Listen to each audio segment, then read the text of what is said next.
everyone, it's Laura here from See Clear Counselling and welcome to another one of my live videos.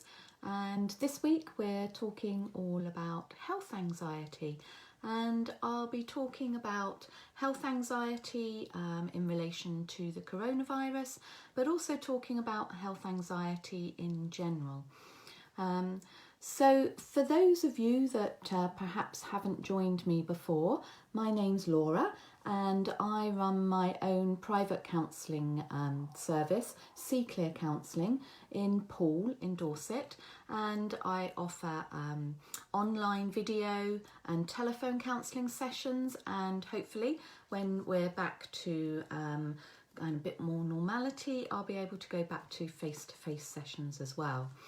And every week I come on and do these live videos, and I always put the replay onto my See Clear Counselling page. Hello Teresa, thank you for joining me. So all the replays will be on my See Clear Counselling page, and then each week I also write a blog on the subject that I've talked about, and I put that onto my website www.seeclearcounselling.co.uk. And for those of you who perhaps are struggling with anxiety at this time, or have always struggled with anxiety, I've started up a free Facebook support group for those with anxiety called Beating Anxiety. So you just have to come onto Facebook and search for Beating Anxiety and find us, and answer the 3 questions, and I'll welcome you into the group. So if you're coming on board, as always, give me a wave, come and say hello to me, let me know you're there. If you have any questions, then please do ask, and I'll be happy to answer. So as I say, this week we're going to be focusing on health anxiety and looking at health anxiety in general, but also looking at it in conjunction with coronavirus. Hi Anne, thanks for joining, it's lovely to see you. So obviously health anxiety is going to be very high for the majority of people at the moment, and that's only natural. We're in the middle of a pandemic and there is a potentially deadly virus around. So, you know, why wouldn't we be anxious at this time, and why wouldn't we be anxious about our health? That's more than natural at this time. Hi Sarah, thanks for joining. So, you know, we're all going to be anxious about the coronavirus, and, you know, I've talked a lot on my videos about our survival instinct and how we're hardwired for survival, and it would be completely remiss of our survival instinct and our threat system that if they didn't respond to the threat that we're in at the moment. So obviously our fight or flight system is going to be switched on when there's something like a pandemic and a virus surrounding us. That's perfectly natural. Hi Julie, thanks for joining. However, it's like all things that people will react in different ways, and although our fight or flight will be switched on for the majority of people in this coronavirus pandemic, we will respond to that in different ways. And some people, their threat system will have been switched on, but they're able to calm themselves down naturally and are not feeling fearful or in dread all of the time. Whereas for others, the fight or flight has kicked in, and that's staying switched on for them, and they are in a state of high anxiety all the time. You know, anxiety is our protective mechanism, and when something like this is happening, it's natural that it will scan our body for illnesses, and that seems the right thing to do because it's going to be protecting us. And, you know, as I say, we are hardwired for survival, so that's only natural. However, what happens is if we get totally preoccupied by something, then we feed our threat system on a continuous basis, and it means it doesn't switch off. Now, Health anxiety is probably high for a lot of the people at the moment, but for some people, they live with health anxiety every day of the week. And it's a real concern for some people.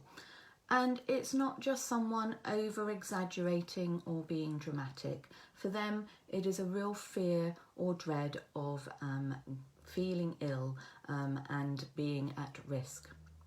And sometimes there can be some underlying reason for them getting health anxiety, either their own health problems or they've known of someone with health problems, and it could have started manifesting itself in some anxiety around health. And for some people that have anxiety anyway, such as general anxiety disorder, OCD, phobias and things like that, they can lead to health anxiety. So for someone with health anxiety, the current situation has really triggered their anxiety in a big way. Hi Alex, thanks for joining. So these situations can trigger your anxiety symptoms, and for some people, if they're living with health anxiety, it will actually interfere with their daily life and make it really difficult for them to function in a normal way. So living with health anxiety is exhausting. You're constantly worried about germs, about getting sick, about non-specific symptoms that you're getting, and quite often fearing that they're going to be terminal. It's good to have you here, Alex. So, as I say, currently we are all going to be feeling some anxiety at some point. Maybe we've felt it and we've moved away from it, but I think that with the isolation lifting, that people are going to get more worried about their health anxiety, and this health anxiety is going to kick in because we've been in isolation and perhaps protecting ourselves from the disease, and now we might have to go out into the world and be in contact with people more than we were before, and that can trigger off the anxiety for us. So what I want us to do is try and picture what that's feeling like for people with really high anxiety. So let's kind of think of the coronavirus like a giant grizzly bear. And that giant grizzly bear is running after you. Of course, you're going to be scared. Your life is in danger. There's a giant grizzly bear running after you. And your brain is interpreting the coronavirus like that giant grizzly bear running after you. When we feel a threat, our brain doesn't determine real threat, perceived threat, or something that is threatening to us. But it really feels like any threat is like that big grizzly bear running after us. It's the same survival instinct that we kind of kick into when any threat is about. So when we first heard about coronavirus, it was literally like seeing that scary grizzly bear for the first time. And you will have thought, we're in danger, and it started your body's natural chain of events to fire up your adrenaline so that you could fight the virus or you could run away from it. Hi Paige, nice to see you. So all the while that we're running away from this grizzly bear, the coronavirus, we're keeping that threat system very active, and we're going to be pumping our body full of this adrenaline so that we can keep running away or maybe even turn around and fight back. So you can imagine if you're running away from a giant grizzly bear, you're going to be looking back for the bear. You're going to be thinking that maybe the bear is around every corner that you turn, that maybe that grizzly bear is going to jump out and attack you. And you're on constant high alert on the lookout for this grizzly bear so that it can't capture you. That is exactly what we're feeling like with the coronavirus. And I can imagine as we're going out of isolation and into the world, a lot of us will be imagining that, it's rather like this grizzly bear and it could jump out at us at any moment. And so we can understand why we've got such high anxiety about the coronavirus. So by constantly feeding ourselves information about this bear, we're looking for it, who might have it, who's been infected, gathering all the information about how bad this coronavirus is, we're almost feeding our fear that that grizzly bear is still chasing after us. And so, of course, we're going to be on that high alert. Of course, we need to stay alert. We need to, when the bear does appear, we need to know that we can protect ourselves against it. But we need to be reassuring ourselves when we have escaped from the bear. So it may be, that we're staying safe in our homes, we're protecting ourselves, and we've got away from harm's way by staying in our homes. We're doing all the things that we need to do with social distancing, washing our hands, wearing masks.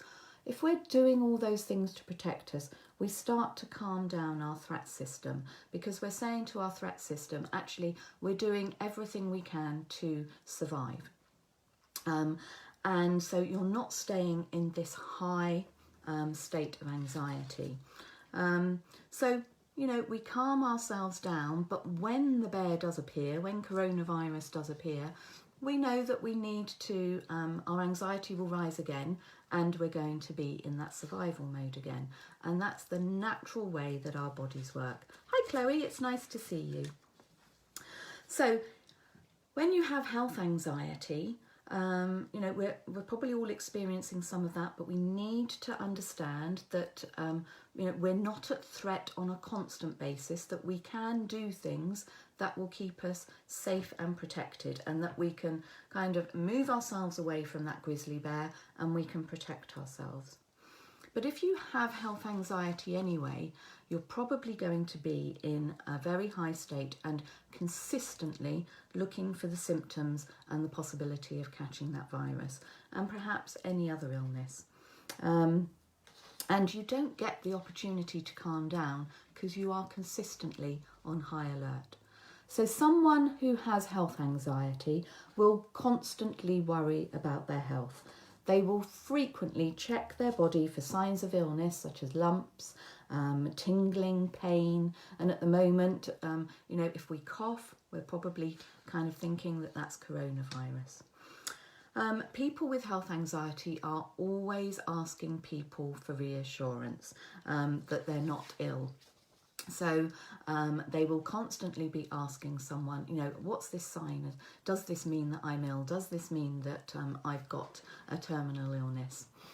And they will worry, even though they've been to the doctor and they've had medical tests, they'll feel that something's been missed, and actually they need to keep going to the doctor or keep having medical tests because they can't be true, they must have missed something. Someone with health anxiety will obsessively look at health information. They will be their own Google doctor and will probably constantly be checking Google for signs and symptoms and what that means. And they'll avoid doing something because they will feel that they have a serious illness. So maybe they'll avoid doing physical activities because they feel that when their heart starts racing, that actually that means they're going to have a heart attack. It might mean that they stay in a darkened room because they've got these headaches and they feel that they can't leave the room because of their headaches. So, it really limits the life that someone can live if they have health anxiety. And of course, anxiety itself causes symptoms like a racing heart, headache, dizziness, and all those things. So you get into that vicious cycle. The way that I kind of think about it is that it's almost like a car alarm. So if you've got a car alarm that goes off when a criminal breaks into your car,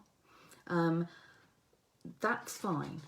But if you've got a car alarm that's faulty and it keeps going off every time a pedestrian walks past your car, then it kind of means that, that there's an alarm going off all the time. And that's what happens with health anxiety, because every little sign, symptom, something different that happens in your body, it's almost like the alarm going off and telling you that something serious is going on and you have a terminal disease or a terrible illness or something like that. So it's almost like your alarm is faulty. So, we all have kind of weird sensations that go on in our body. All of us experience aches and pains, an odd lump comes up, we get headaches occasionally, you know, we have all sorts of weird signs and symptoms that go on in our body, and you know, they're normal and they're harmless.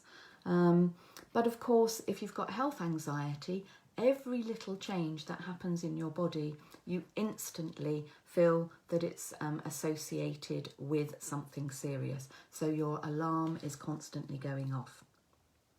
Now, actually, when we're thinking about something all the time, we are more aware of it. And so someone with health anxiety is almost feeding that fear. So it's not actually the sensations or the symptoms that we get, it's the meaning that we give to them. So for example, you know, before coronavirus, it could be that you had a cough and you might not have noticed it. You know, you might have coughed every morning when you got up, or you had this occasional cough that happened, and perhaps you didn't really notice it that much. But when coronavirus came along, every time you coughed, you're thinking, oh gosh, does that mean I've got coronavirus? So we're heightening our kind of awareness of something. And that's like all anxiety, you know.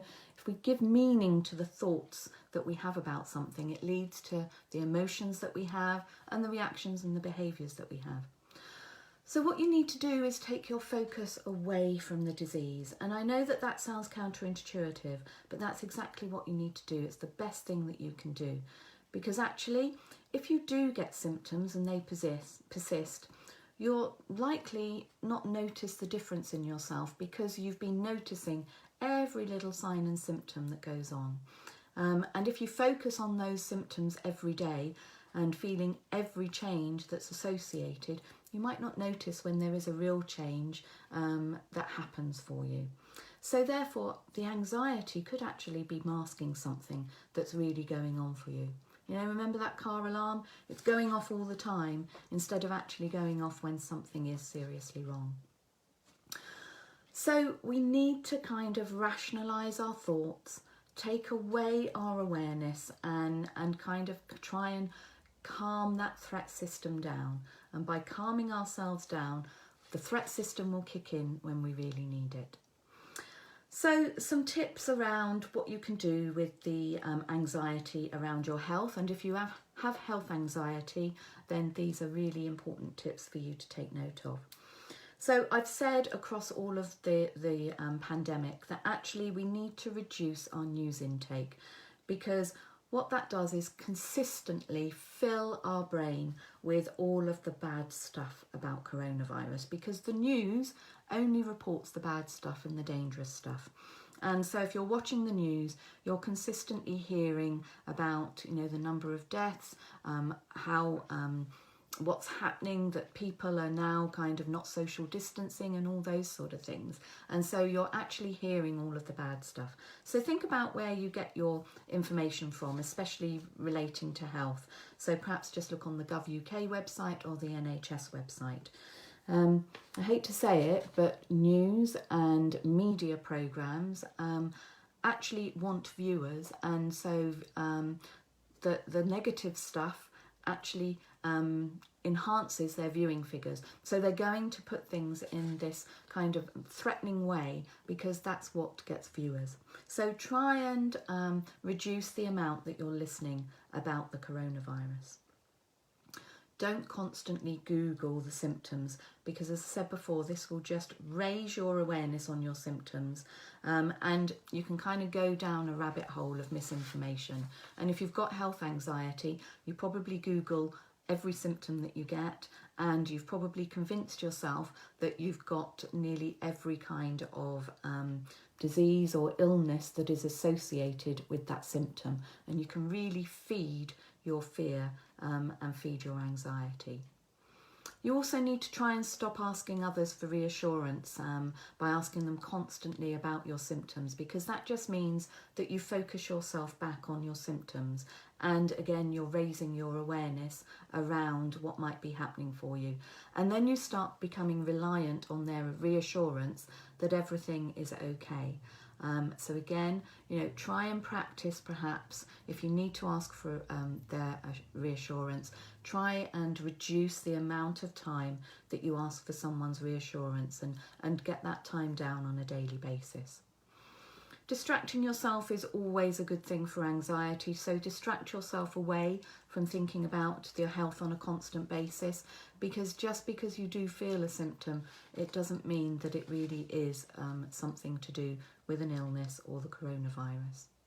I'm not saying that you shouldn't notice the changes in your bodies, of course you should, but you'll be able to more easily recognise some of these things that go on for you if you aren't constantly kind of thinking that every little difference in sensation in your body is something wrong with you. So it makes it easier for you to be aware when real symptoms do happen. And of course, we don't have control of everyone else, certainly within this coronavirus. As I say, we're going back out of our isolation and our safe homes, and we may well be in more contact with people. So, we can't have control of what other people do, but we can have control of what we do. And what we have to do is do everything within our control to protect ourselves, and know that that's what we're doing, that we're doing the best job that we can to protect ourselves. And that will give our brain the messages that we are feeling safe and we are doing everything we can to protect ourselves, and that will reduce down that threat system being activated and our fight or flight being kicked in. So do all the things that you should be doing, the social distancing, washing hands, wearing masks, all of those sort of things, and do them so that they make you feel more comfortable about where you sit. And you kind of have to be your own judge and jury and consider all the evidence that is being presented in quite a calm and rational way. And I often say this about kind of negative thoughts and the anxiety, that actually we need to kind of look at all the evidence and the rational thought, and we need to take that into our anxiety brain and say, let me look at this in a more rational way. And looking at what is actually the reality for you. And some of that reality can be scary. We may know people that have been affected by the virus, and we are seeing some of those facts that it's high, but we also need to rationalise it. There's a lot. It is a serious situation that we're in, but we need to keep it into perspective. And actually, I looked at some figures, and it said that during the 2017-18 UK flu season, which is usually kind of October through to about January, that actually in 2017 to 2018 there were 26,408 deaths from flu in that season. And the following year in that season, there were only 1,700 deaths. So, with the coronavirus, it may be that there's very high death rates at the moment, but we know that they are going to go down. And actually, when we look at those figures, it isn't hugely different from what we experienced back in 2017-18 in our normal flu season. This obviously is worldwide and it's very different, but we do need to put it into context. And the death rate is around about, the mortality rate is around about 1%. If we compare that with SARS, the mortality rate of SARS is around about 10%. So, sometimes we do have to take the evidence and look at it in a rational way and put things into perspective. So I'm not saying that you're not going to get some anxiety around the coronavirus, and you're not going to have anxiety around health in general, but it is all about putting things into perspective and being able to control that threat system, control your fight or flight, because actually you do need to have these calm periods. And if you can start to put in place some of those things around how aware you are of your symptoms, how much awareness you put around what's going on, that actually you can raise that threat system. And we just need to go into a calm place, know that the grizzly bear is out there and it could attack, and we will need our fight or flight when that happens. But at the times in between, we know that we're keeping ourselves safe, we're doing the things that we can do to protect ourselves from that grizzly bear, and we're putting in place all the things that we can so that we can feel calm about it until we do need to kick it in when it becomes a real threat for us in that moment. So I hope that's been helpful. It can be really scary, and I know that it is, a scary time for a lot of people. But I hope that by putting in some of those tips, that you'll start to stop focusing so much on it and bring your focus away from the health anxiety, because by doing that you will be taking yourself away from your threat system and actually being able to live a little bit calmer, but still knowing that the threat is there, but it's not causing you so much anxiety. So I hope all those tips have been helpful to you, and as I say, as always, I will put that up onto my Facebook page, See Clear Counselling, so you can watch the replay. And I will write a blog about this and put that onto my website, www.seeclearcounselling.co.uk. And as I say, if anyone has anxiety and wants to join the anxiety support group, please do a search for Beating Anxiety in the Facebook search, and you can come along, answer the 3 questions and ask to join us.